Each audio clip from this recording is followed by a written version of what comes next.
Good morning to each one. Again, wow, nakatutuwang isipin na Sunday after Sunday, the Lord is using the book of Matthew for us para tayo'y matuto mula sa kanyang mga itinuturo sa kanyang gospel. And by the way, nasa ikasampung kabanata na tayo. Chapter 10 na tayo ng Matthew. At nakikita ko po yung magagandang mga bagay patungkol dito. You know, as Christians, we are saved to serve. We are saved to serve. Walang hindi pwedeng pagpalain at gamitin ng Diyos. Hindi ka bibili ng anumang bagay na hindi mo kailangan. Do you not know that you are bought with a price? Binili kayo at binili tayo ng malaking halaga. Hindi upang tayo maging display sa mundong ito. We are bought with a price. Therefore, glorify God in our body. Ano po yung layunin? Sapagkat may napakalaking misyon ang Diyos sa atin. After having trained them for more than 2 years, kasama ang ginagawa ng Panginoon, sila'y kinuha muna nila, pinili nila isa-isa. Pinili niya isa't isa, at sa magitan ng chapter 6 of the book of Luke, nanalangin siya. At nang siya'y manalangin, pumili siya ng 12 kanyang magiging alagad. Nang dumating na sa chapter 9 na ating nakita yung message ng linggo, ang sabi siya'y nalungkot sapagkat the harvest is plentiful but the laborers are few. Then, ang sabi niya sa mga alagad, pray ye therefore that the Lord of the harvest may send forth his laborer into his field. After having prayed, ito na po yun. Matapos silang papanalanginin, sila rin pala ang ipapahayo. Nakuha niyo ba ako? Siguraduhin niyo na pag kayo'y mananalangin, willing din kayong maging sagot sa panalangin ng Panginoon. Yun po ang nakita ko rito. It is very clear dito sa verses na ito na napakahalagang makita natin yung punto. Pag-usapan natin yung mensahe natin na pinamagatan kong the OJT of the Apostles, on the job trainings of the Apostles. Tayo po ay mag-pray. Father, the 15 verses that we are about to consider for our message this morning, or for your message for us this morning, we would like to acknowledge that we are nothing apart from your illumination. Kailangan namin ang iyong karunungan, kailangan namin ang iyong kakayahan upang maintindihan namin ang iyong salita. Tulungan mong maging receptive ang aming mind at ang aming mga puso, at maging matuto, Panginoon, magkaroon kami ng learning ability at ito'y mailapat sa aming mga buhay upang maging bahagi ng aming pagkatao habang kami nabubuhay. Bless mo, Panginoon, kami, and let your Holy Spirit guide us. In Jesus' name, amen. Please be seated. The OJT of the Apostles. Tingnan natin the call to mission. Ano yung pagkatawag sa mission na to? Dito sa mission na ito, kung inyong makikita doon sa verses 1 to 4, ipinakikita rito yung ilang mga bagay patungkol doon.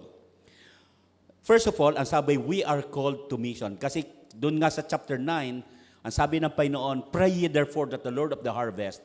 And then sila mismo yung ipinadala. At si Mateo ay nagpakita na sila din ang isined ng ating Panginoon. You are called, at ang bawat isa sa atin, hindi lang silang 12 alagad, we are also called for the mission. Now, before na ikaw ay pahayuhin ng Panginoon, let's read sa verse 1. Basahin nga natin yung verse 1. Anong nakalagay dun sa verse 1? Ang sabi, tinipon ni Jesus ang 12 alagad at binigyan sila ng kapangyarihan. Hindi ang Panginoon papayag na ikay humayo na wala yung iyong authority. Hindi po tayo pulis-pulisan. Hindi po tayo Kristyanuhan. Hindi tayo pinahahayo na parang wala tayong kakayahan. Ang sabi ng Biblia, yung kanyang call to mission, number 1 is, authority was given by Christ. Binigyan tayo ng kapangyarihan. The word authority means, hindi sa atin yon, delegated lang yon. Kagaya ng pulis, ang pulis, yung kanyang authority usually ay nakikita doon sa kanyang tsapa. Kaya kahit maliit yung pulis at napakalaki nung kanyang huhulihin, hindi ang nakatingin dito yung liit nung huhuli. Kung hindi yung laki ng kapangyarihang nagbaback up doon sa maliit na pulis upang ipatupad yung ipinagagawa sa kanya. Same also is true. The heavens, yung pong gumawa ng langit at ng lupa, yung nagpipreserve ng lahat ng ito, ang sabi ng Panginoon, binigyan sila ng authority. Ang authority na to ay gustong-gusto kong tingnan, gustong-gusto kong yung bigay sa inyo. Sabi nga niya, these persons, ang sabi ng Panginoon, di ba sa kanila, come follow me and I will make you fishers of men. So, papaano kayo paniniwalaan? Anong ebidensya na tayo ay mayroong authority? So, titingnan po natin dito, ang sabi diyan, ang authority nito ay may tatlong mga bagay na directions. Ang sabi dito ay, to drive out evil spirits, to heal every disease and sickness. And of course, there is power in the preaching of the word.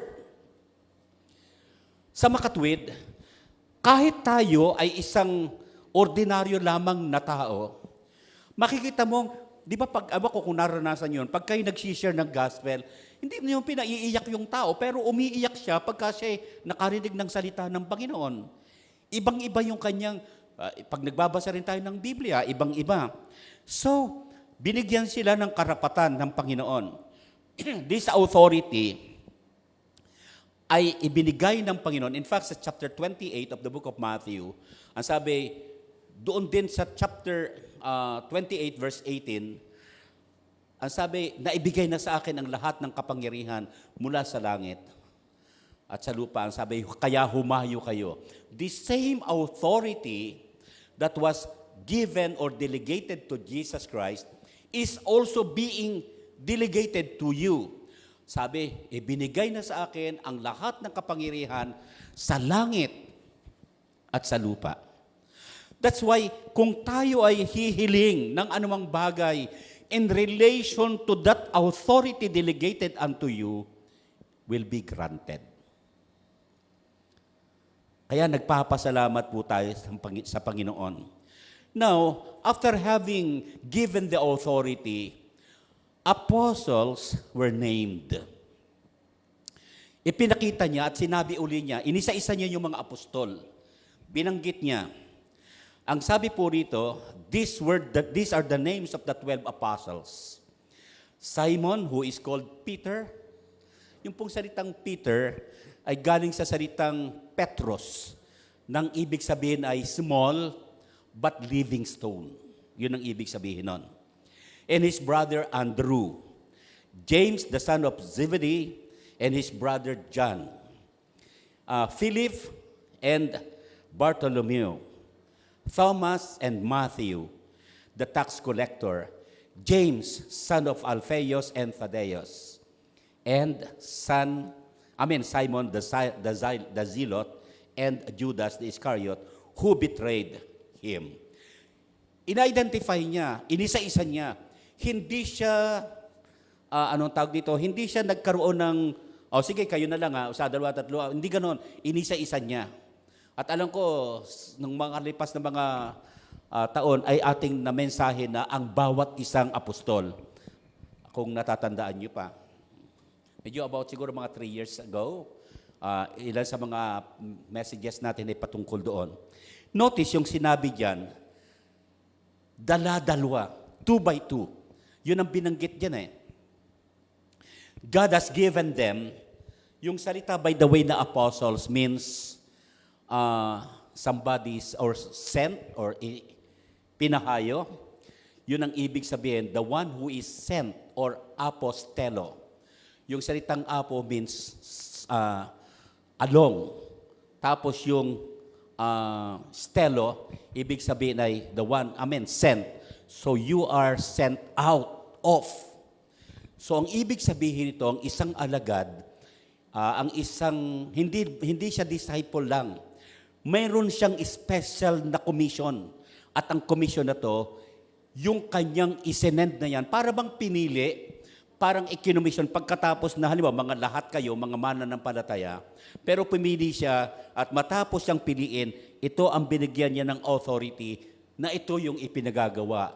3, ang sabi, mag-drive out ng demons, magpagaling ng mga may sakit at saka ng may mga karamdaman at pagkatapos ay magkaroon sila ng kapangyarihan sa pananalangin.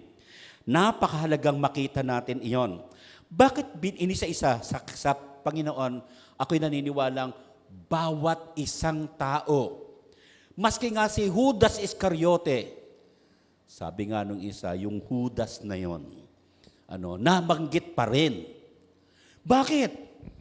Alam nyo, hindi ang Diyos nahihiya, nakilanlin ang sinumang talagang tunay na sa Kanya. And even si Matthew, who was, ang formerly pangalan niya ay Levi, maniningil ng buwis. As siya ay isang halipin o shall we say, tagapaglingkod sa Roma na ikinukonsider na isang nagbibitray ng kanyang country. Hindi pa rin ikinahiya. Ang nakalulungkot, hindi ko mo pinili, ay nangangahulugang namumuhay siya in accordance sa pagkakapili. Nalulungkot nga tayo na mayroon siyang piniling apostol, ang mga apostol na ganyan. May mga tao kasing pinili pero hindi namumuhay in accordance to their calling. So they were sent out. Now, punta tayo doon sa clear instruction. Yung clear instructions are, iisa-isahin natin. Sa verses 5 to 10, tingnan natin yung kanyang mga clear instruction. Basahin nga natin yung clear instructions. Ano yung maliwanag na misyon nila? Paano yung dapat nilang gawin? Let us read that.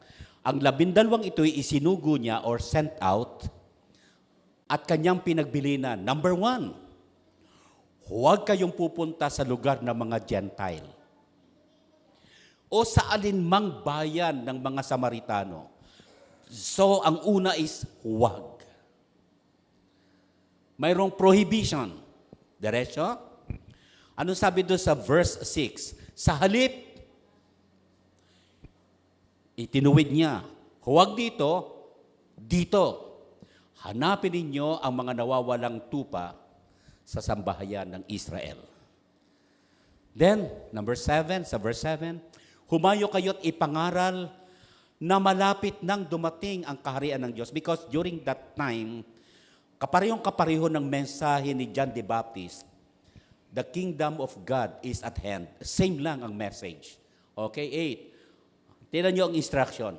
Pagalingin ang mga may sakit, buhayin ang mga patay. Ang tindi, Pagalingin at linisin ninyo ang mga may ketong. Sa lumang tipan, wala ni isang nangyari yan, maliban na lang kay Naaman. At palayasin ang mga demonyo, yamang tumanggap kayo ng walang bayad, magbigay naman kayo ng walang bayad. Huwag kayong magdala ng pera, maging ginto o pilak o tanso. Sa inyong paglalakbay, huwag din kayong magbaon ng pagkain, bihisan, pampalit na sandalyas o tungkod sapagkat, ang tindi nito, ang manggagawa ay karapat-dapat na tumanggap ng mga bagay na kanyang ikabubuhay. Ikabubuhay hindi hanap buhay. Malaki ang kaibahan ng iyong ikabubuhay kaysa dun sa hanap buhay. So, ang ministry, hindi po yan hanap buhay. It is a calling. There is a big difference. Okay, clear ang instruction. Their mission, sabi, the lost sheep of Israel, go there. Yun po ang maliwanag. Yung 12 na yan, tribes of Israel, ang sabi doon kayo pumunta, hanapin ninyo. Alin nyo, nung ako'y nag-aaral pa sa seminaryo, Teka, nabalita niyo ba kung saan naroon yung 10 tribes of Israel? Alam niyo, hanggang ngayon, ako, naghahanap pa ako sa naroon eh. Kasi ng 722 BC, after na ma-divide yung northern at southern kingdom, pagkatapos ng paghahari ni Solomon, yung kanyang anak na ang pangalan ay si Rehoboam, at yun naman kanyang supposed to being successor, sabi daw nung iba, at inihula, ay si Jeroboam. Sapagkat nagkaroon ng pagkakahati, 10 doon sa humiwalay, ang tawag doon Israel. And then, 2 doon sa naiwanan doon sa anak ni Solomon. Ang pangalan ay si Rehoboam. Ito ay Judah. Kaya mga kapatid, ganito. Mula noong maghiwalay ang Israel at saka ang Judah, pag sinabing Israel, ito'y tumutukoy sa 10 tribes. Pero pagka sinabing Jews, ito'y tumutukoy sa Judah. Nakukuha niya? Clear? So, pag sinabing Hudyo, hindi ho nangangahulugang 10 tribes. Okay. Now, maliwanag po yon. Ang mission, hanapin sila. Bakit sila nawawala? Nang tiningnan ko po ang Biblia, nung sila ay dalhin ng Assyria, doon sa kanilang lugar, sa magitan ni Sennacherib, hindi na ho sila bumalik sa Israel. They were intermarried. Nagkaroon na sila ng sabwatan at nagkaroon na sila ng pakipagkasundo doon. Nag-asawa na sila at yung iba pumunta sa Samaria. Kaya hindi na sila pwedeng sumama dahil ang gusto nila purong-puro lamang ng mga Hudyo. At ito nga pala, bakit kinakailangang puro? Ito po ang totoo.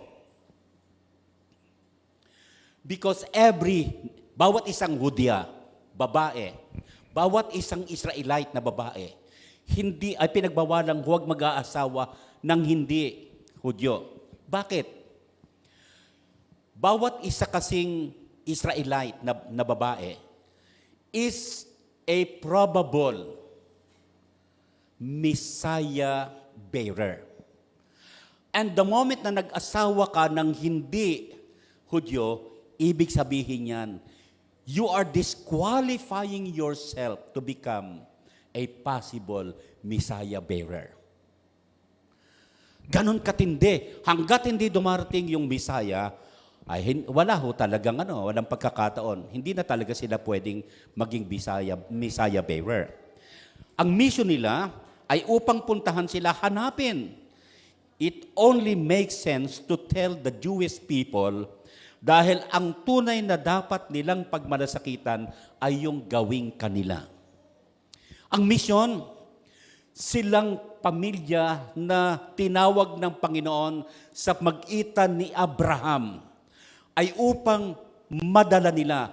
Ang intensyon ng Diyos, maging pagpapala ang bansa na ito na magsisimula kay Abraham. Isang grupo, isang bayan na nagsimula sa 2 mag-asawa, kay Abraham at saka kay Sarah, na sila ay hindi tama na ito'y produkto ng kanilang ugnayan lamang. Because nang mangako ng Diyos kay Abraham, siya ay 75 years old. At si Sarah naman ay 65 years old. Nang sila'y magkaanak, 100 years old na si Abraham. It took them 25 years bago sinagot ito. Ang ibig sabihin, talagang siya ay anak ng pangako. Ang problema dito, yung mga anak ni Abraham at yung mga kasunod, kagaya ni na Moises, yung mga sumunod sa kanya, hindi na sila naging masunuri sa Panginoon. Kaya sa chapter 5 of the book of Isaiah, sabi niya, nagtanim ako ng maayos na binhi, pero ang aking nakuha sa itinanim ko ay maasim na ubas. Ang instruction niya ay hanapin. Still, isa pa rin ang gusto niya. The mission of them is hanapin ang kanilang kapwa-tao. Ganon din naman. Ang sabi ng Panginoon, go into all the world. Pero ang sabi, starting from Jerusalem. Anong ibig sabihin nun?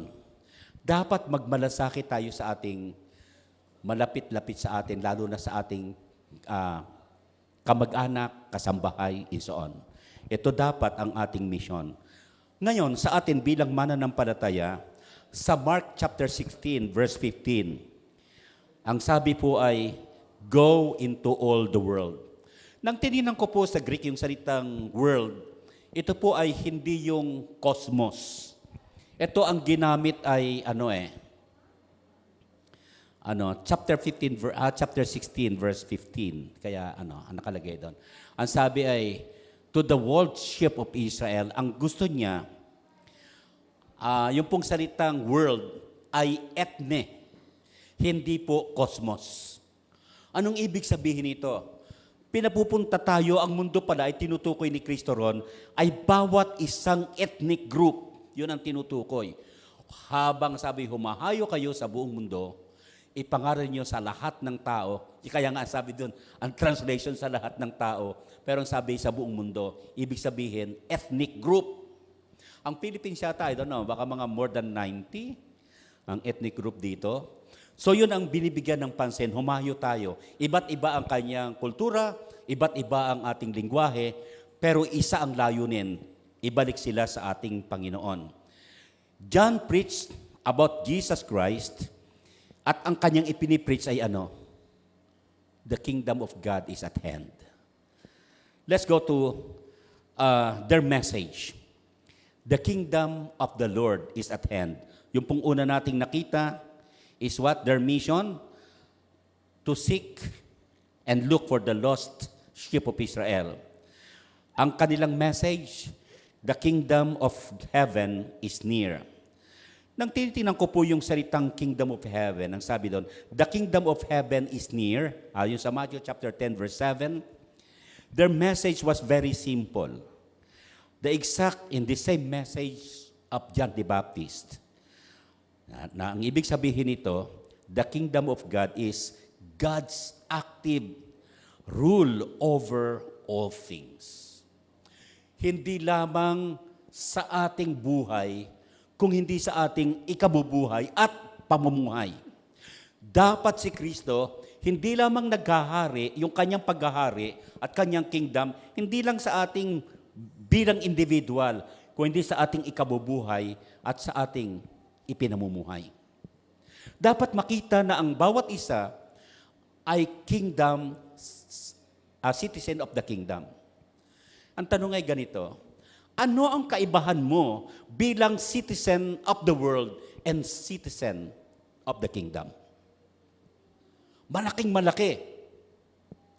Dahil ikaw ay property na ng Panginoon. At iba yung ipinamumuhay mo kaysa doon sa ipinamumuhay sa mundo. Kaya nga, kung ikaw ay Kristiyano, you are actually saved from the world to the Lord. Yun po ang dapat nating ipinamumuhay.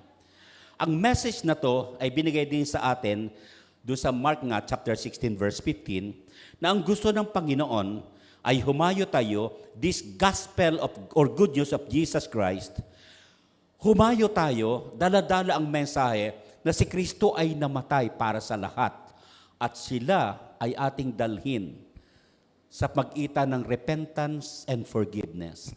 Tell them, ang Diyos ay hindi nagalit. Ang Diyos ay nagnanais na bumalik na tayo sa ating Panginoon.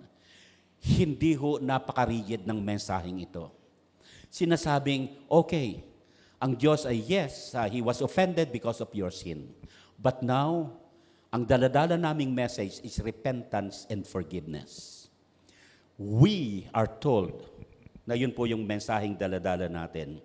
Well, their miracles, heal the sick, raise the dead, and drive out demons. Yun po yung miracles na dapat gawin. Marami na po tayong karanasan sa about 47 years ng paglilingkod sa Panginoon. Hindi na iilan ang pinagaling ng ating Panginoon at nakapag-cite na tayo ng mga nakalipas nating mensahe. Pero ilang bagay ang gusto nating bigyan ng pansin. I think it was para maging real. Pastor Mon actually is a product ng healing.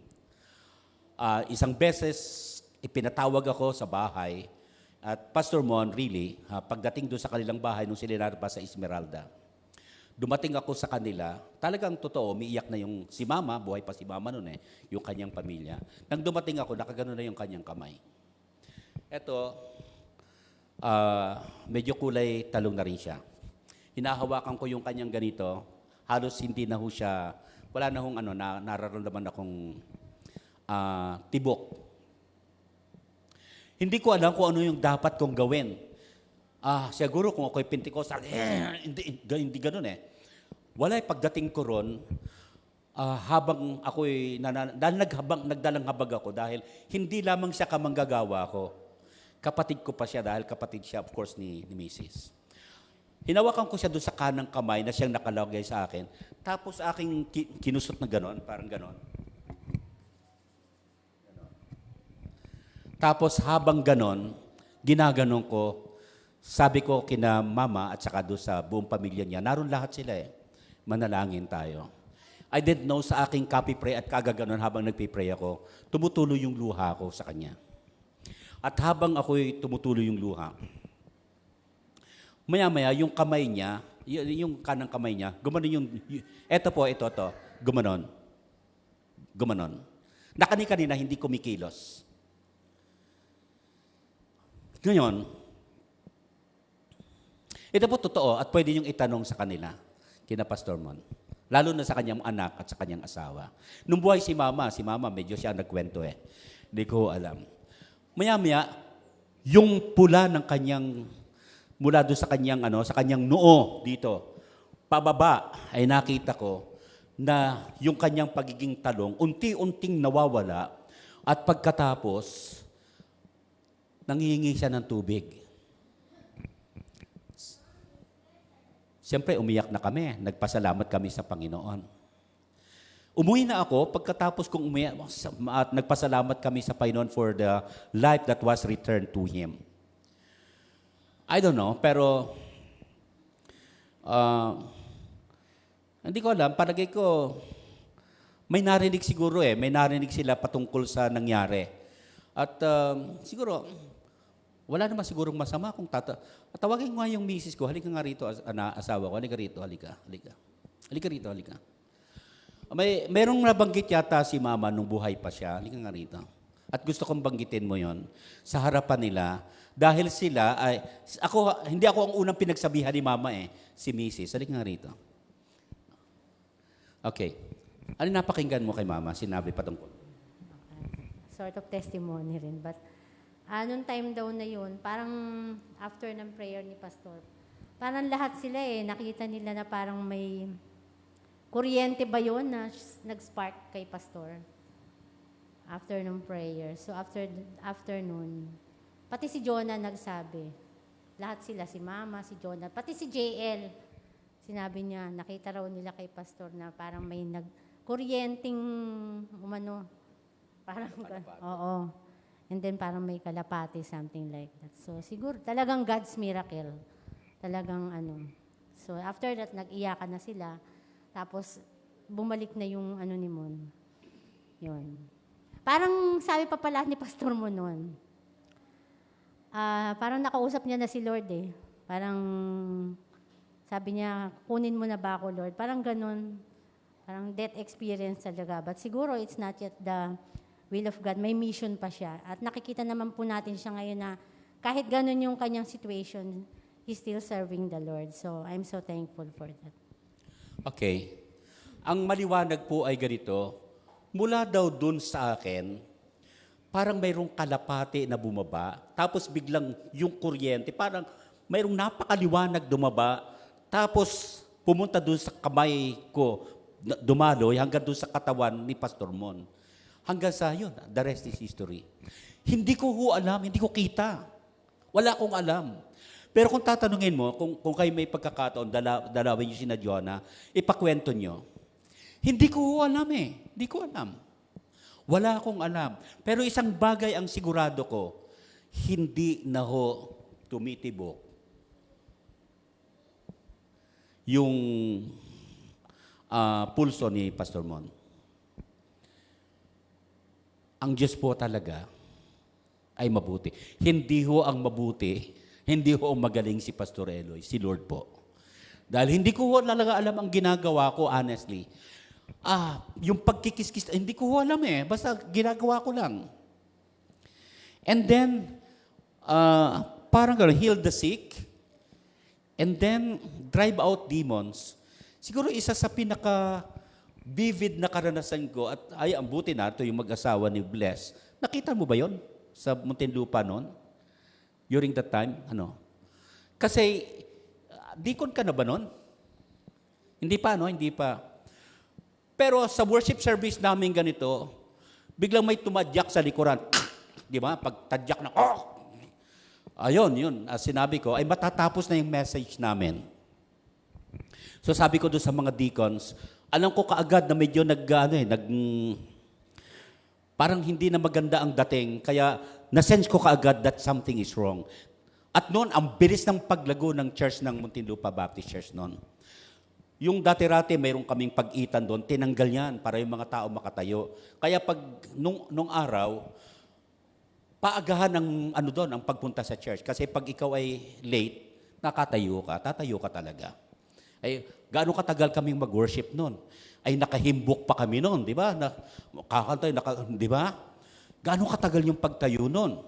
So, mayroong mga upuan doon sa mga tabi and so on. Sabi ko doon sa mga deacons, assist, puntahan at kanilang dalhin.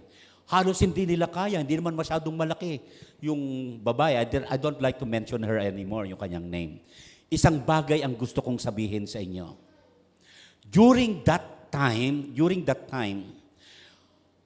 gustong agawin nung kaawa yung attention doon sa worship service mula sa Panginoon, patungo sa Kanya. And I don't like that.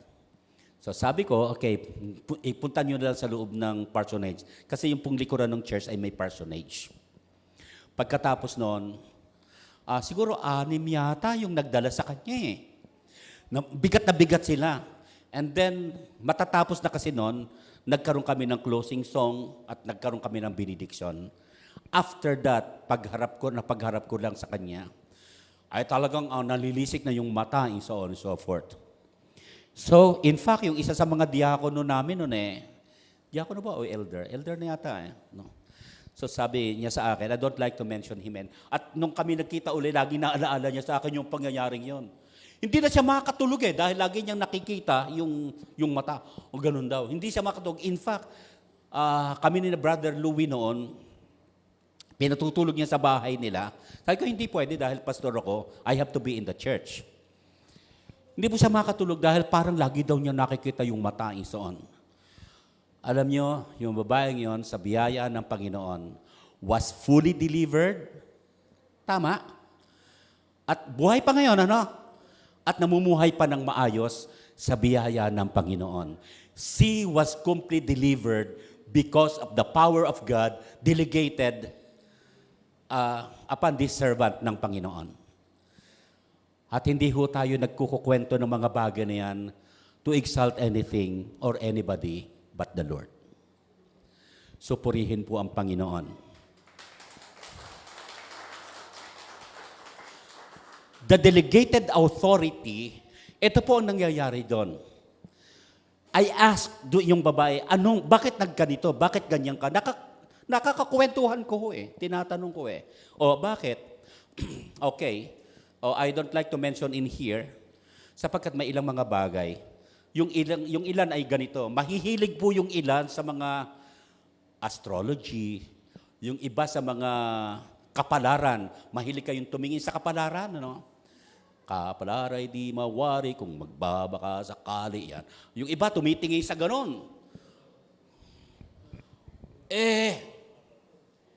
Hindi nyo alam yung pala, demonic yung behind that.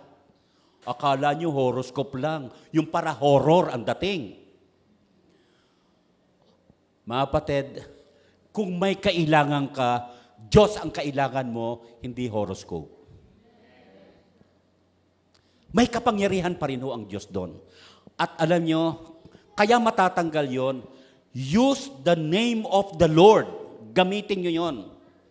And by the way, pag gagamit ka ng pangalan ng Panginoon, tapos ay hindi tama yung pagkakagamit mo, malaki ho ang problema. Pagka yung gumagamit ng pangalan ng Panginoon ay hindi namumuhay ayon sa gusto ng Panginoon, magkakaroon ho kayo ng problema. Ito po, magbabanggit lang ako ng ilan sa talata. Sa chapter 19 of the book of Acts, ay ganito. At gumawa ng pambihirang kababalagan ang Diyos sa mag-itan ni na Pablo, kahit mga panyo at mga dilantar, nakuha natin, ang sabi rito, ay ginagamit, dinadala sa mga may sakit, gumagaling ito, at umaalis ang kanilang masasamang espiritu. Ito po ang huwag niyong kalimutan. Verse 13, may ilang Hudyo roon na nagpapagala-gala at nagpapalayas ng masasamang espiritu. Ito po ang word. Pinangahasan nilang sangbitin ang pangalan ng Panginoong Hesus sa mga inaalihan. Tama ba? Okay. Sige, pakibasa po. May ilan. Ready? Go.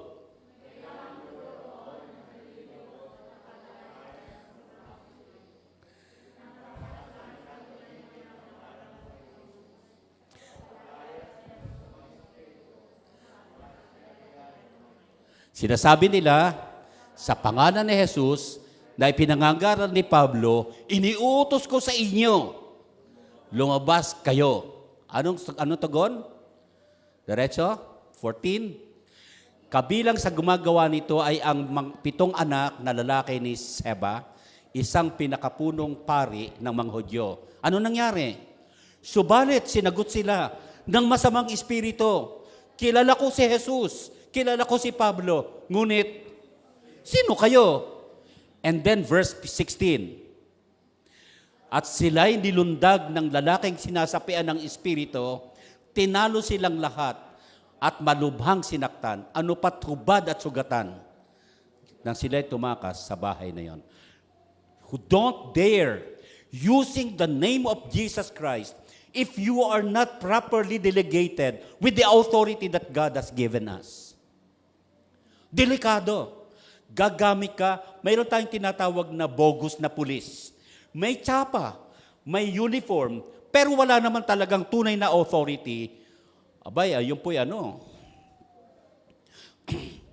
pag-a-assume ng responsibility na wala naman silang authority. Kapatid, pag ikaw ay lingkod ng Diyos, and by the way, for all that matter, ang bawat isang mananampalataya, huwag niyong kalimutan, ito po ang isa sa pinakamagandang doktrina natin. Priesthood of all believers. Ang bawat isa ay binigyan ng Diyos ng kakayahan na makipag-ugnayan sa Diyos at mayroon tayong properly delegated authority. Laban po dyan. At huwag kayong matatakot. Dito sa Santa Rosa, dito sa loob ng San Lorenzo, pag may sinasapian ng masamang espiritu, karamihan, pinatatawag pupunta sa bahay. Ewan ko kung bakit, parang ang tawag nila sa Ghostbuster siguro si Pastor Eloy. Pero isang bagay ang sinisigurado ko, ang tunay na mananampalataya at lingkod ng Diyos ay may properly delegated authority coming from Jesus Christ. At hindi tayo dapat natatakot. Matakot ka pag ikaw ay may authority na gawa ka ng hindi tama. Tiyak na tiyak ko, sasampahan ka ng kaaway doon. Ganong kasama yun. Ano ang sabi doon? Of course, nakita natin yung pong miracles. Tingnan natin yung their means. Ano po yung kanilang daladala? Ang sabi, huwag kayong magdadala ng bag, huwag kayong magdadala ng pera, wala kayong dapat mga extra na kung ano.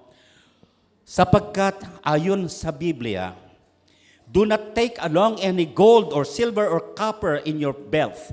Take no bag for your journey or extras, sabi, tunic or sandals or staff, for the worker is worth of his keep. Nakatutuwang bigyan ng pansin ito. The bag na sinasabi rito would have been a traveling bag to carry food. At kahapon that was Friday, I think. That was Friday. Nang magkaroon tayo ng pagbibigay ng kaunti sa mga pastor dito. But nung nakalipas nung Saturday, salamat po, wala sa Biblia halos na nabanggit kung papaano na Jesus Christ at yung kanyang itinerant ministry ay sinusuportahan. Alam nyo kung papaano sila sinuportahan? Ito ay nagpapakitang huwag anya kayong magdala. So wala talaga silang dala. Pero ang tanong ay ganito, paano nasusustain ang kanilang need? Ay, puntahan nga natin ang Luke chapter 8, verses 1 hanggang 3. Ang gusto ko lang siguro, puntahan na lang natin yung 3. Yun lang. Kasi 1 to 3, sige, para makita ninyo. Okay. Okay, pagkatapos dito, nilipot ni Jesus, sama-sama po tayo. Ang mga bayan at nayon, naligid at nangangaral siya ng tuturo magandang balita tungkol sa paghahari ng Diyos. Kasama niya ang 12. Diretso? At ilang babaeng pinagaling niya sa masamang espiritu at sa kanilang karamdaman si Maria na tinatag na Magdalena na may 7 demonyong pinalaya si Jesus mula sa babaeng ito. Verse 3. Si Juana na asawa ni Kusa at katiwala ni Herodes, si Susana at marami pang iba. Tingnan niyo, sarili nilang salapi ang kanilang ginagastos. Para saan?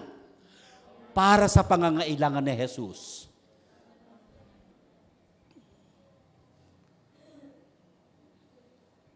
Isang talata, isang passage lang. But very sweeping ang epekto ng kanilang paglilingkod. Kapatid, hindi masyadong sikat itong mga taong ito. Pero bawat isang paglilingkod na ginawan, 3 years silang naglingkod si Jesus Christ. Ang sabi doon, yung ginamit ho doon ay nasa, ang tawag po namin ay indefinite verb. Nang ibig sabihin noon, perpetuity, yung kanilang support, yung kanilang service, at yung pagstay nila. Anong ibig sabihin nito? Mga kapatid, kung tayo maglilingkod sa Panginoon, huwag yung lulubog lilitaw.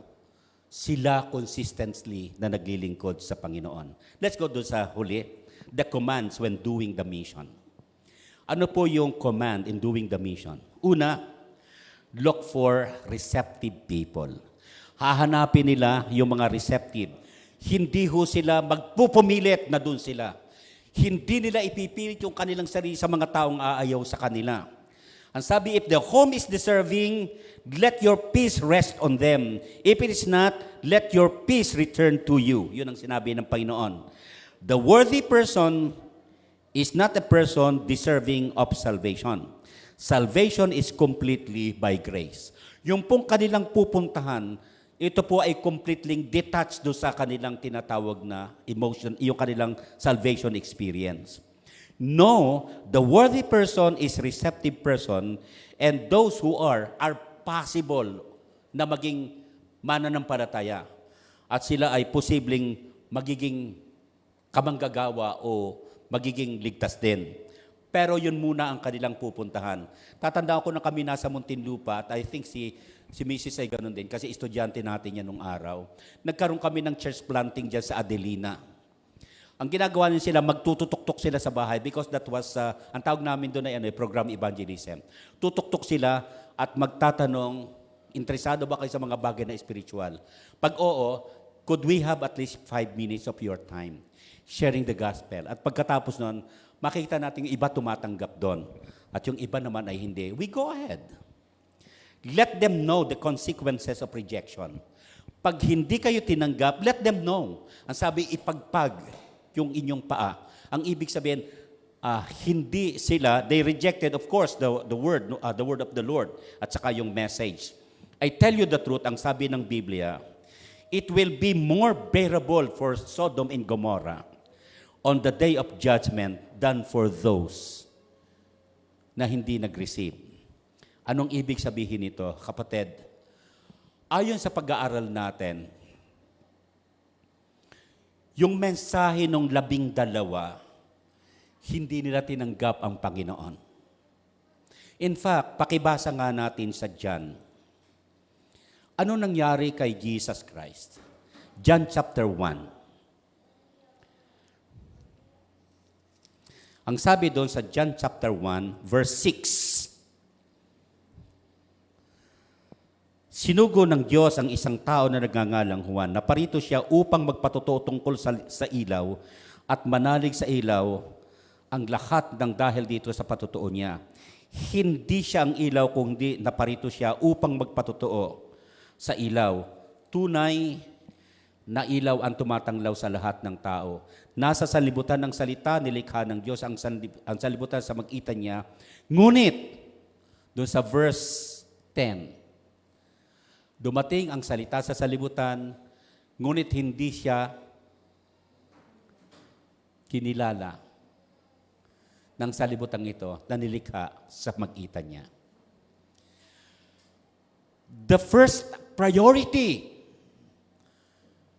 na pinuntahan ng Panginoon. They were given responsibility, yung mga alagad. Pero ayon sa Biblia, mas minahal ng mundo. Ang sabi doon, verse 11, tama, naroon ka pa rin ba?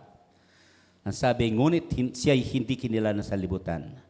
Naparito siya, pakidiretso, pumunta siya sa kanyang bayan, ngunit hindi siya tinanggap sa sariling kababayan. And then, subalit, amen, dire-diretso, ang lahat ng, 12 muna, ang lahat ng tumanggap at sumampalataya sa Kanya ay binigyan ng karapatang maging anak ng Diyos. Ito ay ini-open niya sa lahat, hindi lang sa mga Hudyo.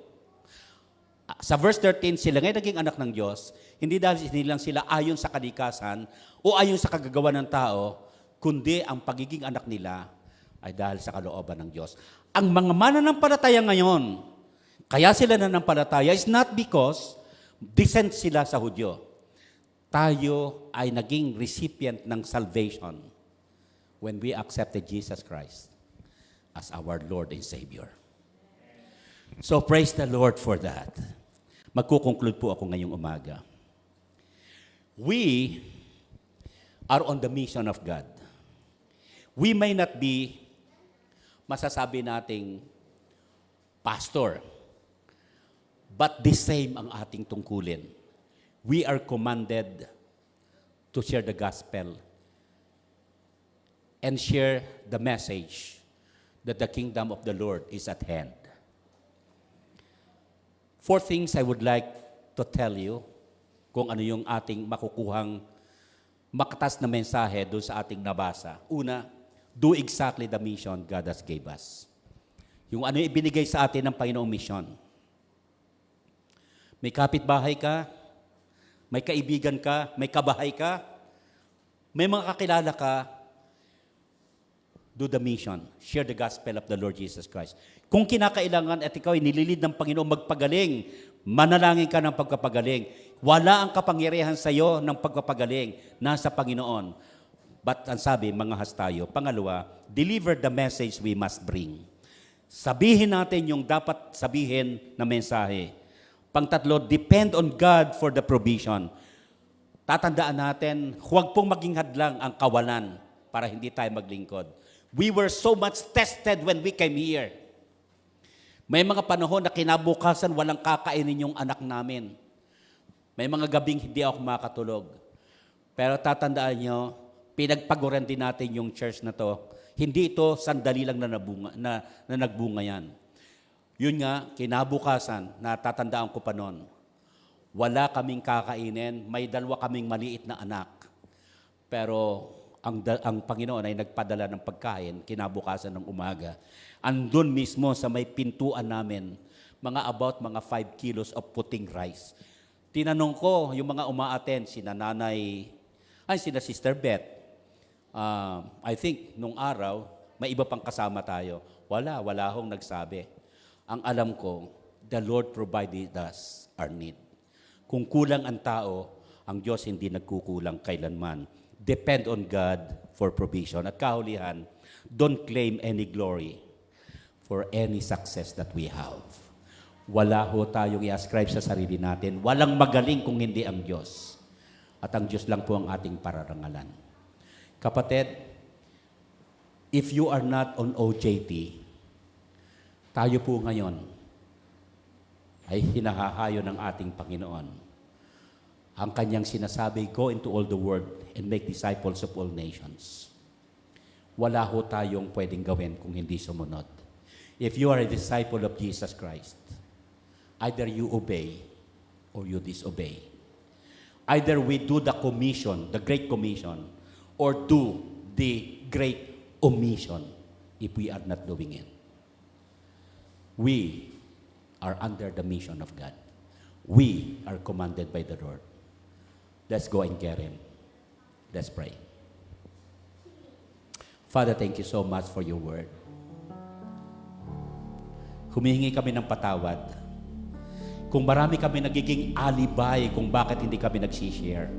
May pandemic kasi, may ganito kasi, marami kaming mga kasi. Pero maraming salamat at ikaw ay nagbigay ng kapangyarihan or authority delegated upon each one of us to do the task exactly for us to do. Bless your people. Tulungan mo kami maging masunuring mga anak to fulfill the mission that you have given us. Bless ang mga kapatiran naming nakikinig at kasama namin sa pananambahan. Iyo po silang extend yung iyong pagpapala sa kanila, maging sa mga narito sa aming kasama. In Jesus' name. Amen. Thank you so much, Pastor